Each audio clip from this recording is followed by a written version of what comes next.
Alright, so in this tutorial, I'm going to show you the best way on how you can fix YouTube error 153 video configuration player. So make sure you watch this tutorial till the end to exactly know what to do. So first of what you need to do is go to your web browser, and I'm using Chrome for this. And you just gotta use Chrome, And right over here, you just gotta press on these three dots over here, and you just need to go to settings. And inside settings, you need to go to privacy and security. And right over here, you just gotta go ahead and press on third-party cookies. And over here, you'll see the option of see all site and data permissions. And over here, you'll see YouTube.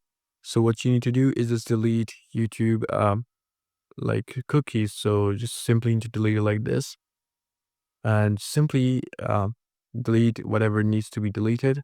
And wherever cookies are, once you delete them, you will eventually fix the error. You just gotta delete older cookies like this. And yeah, this is pretty much it. Now the error will be fixed. So yeah, I hope this tutorial helped you out. I'll see you soon in the next one.